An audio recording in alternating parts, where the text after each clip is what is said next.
وأين السماء من كل أيد شلاء. إمام المرسلين فداك روحي وأرواح الأئمة والدعاء، رسول العالمين فداك عرضي وأعراض الأحبة والتقى. يا علم الهدى يا علم الهدى يفديك عمري ومالي يا نبي المكرماء. فداك الكون يا عطر السجايا فما للناس دونك من زكاة.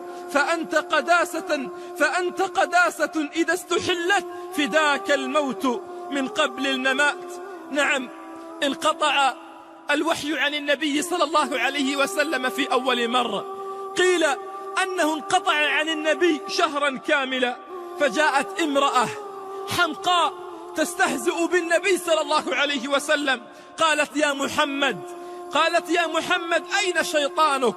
ما له قد تركك؟ تقصد جبريل. أين شيطانك؟ ما له قد تركك؟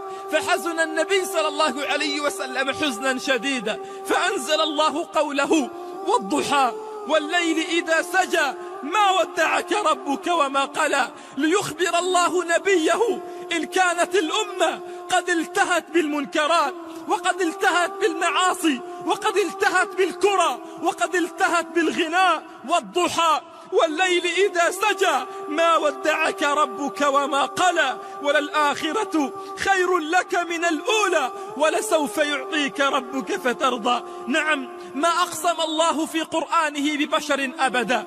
قد يقسم الله بالقمر، قد يقسم الله بالشمس، قد يقسم الله بالضحى، بالزمان، بالمكان، لكنه ما أقسم لبشر إلا لنبينا صلى الله عليه وسلم.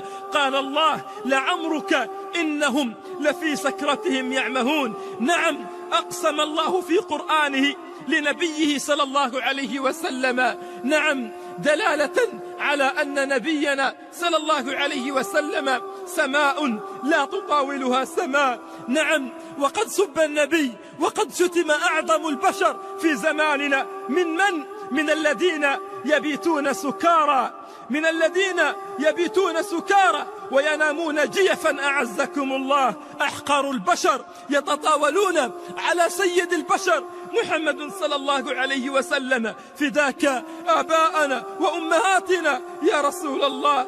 نعم، يقول ثابت البناني لأنس رضي الله عنه، يقول له يا أنس أعطني عينيك التي رأيت بهما النبي صلى الله عليه وسلم لأقبلها. بل انظر إلى خبيب الذي وضع ليقتل، وضع ليصلب للقتل، فيقول له أعداء الله أترضى أن يكون محمدا مكانك وتذهب لأهلك لتكون بينهم معافى؟ قال لا والله ولا شوكة يشاكها رسول الله صلى الله عليه وسلم. وكيف بهذا الزمان حين يرسم ويمثل